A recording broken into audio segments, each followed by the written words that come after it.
Bonjour à tous, on commence notre revue de presse en Espagne où la Catalogne n'a toujours pas digéré la lourde défaite du FC Barcelone 4-0 face au PSG. Les Sportillos estiment que cet échec était prévisible, que le jeu proposé par les Barcelonais depuis quelques matchs montrait des signes de faiblesse et des symptômes qui laissaient présager une déroute collective. Et comme d'habitude, le coupable c'est l'entraîneur. Luis Enrique est désormais sous pression car une élimination du Barça dès les huitièmes de finale de la Ligue des Champions, c'est tragique. Dans le Daily Telegraph, on apprend que l'actuel coach de Séville, Jorge Sampaoli, est déjà favori pour le remplacer. Au Real Madrid, tout va bien, vainqueur hier du Napoli 3-1. Le quotidien AS estime que les Madrilènes ont déjà un demi-billet pour les quarts de finale.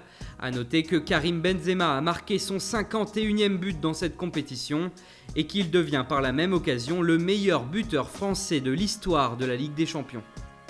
En Angleterre, rien ne va plus pour Arsenal, c'est la gueule de bois ce matin.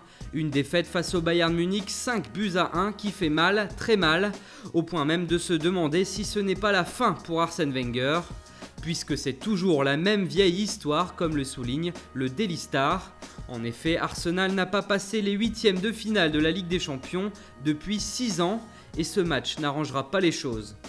Toujours sur la une du tabloïd, on peut lire que Dele Alli peut valoir plus que Paul Pogba, c'est-à-dire au moins 100 millions de livres. Il s'agit en fait d'une déclaration de Harry Redknapp, un ancien entraîneur des Spurs de Tottenham justement. Et enfin en Italie, c'est Dybala qui fait la une. Si Manchester City et Chelsea notamment s'étaient récemment montrés intéressés par un transfert de l'Argentin, la Juve a répondu pour sa pépite et va le prolonger. C'est le joueur lui-même qui l'a confirmé à la télévision italienne hier. Voilà, c'est tout pour aujourd'hui. Bonne journée à tous sur Foot Mercato et rendez-vous dès demain matin pour une nouvelle revue de presse.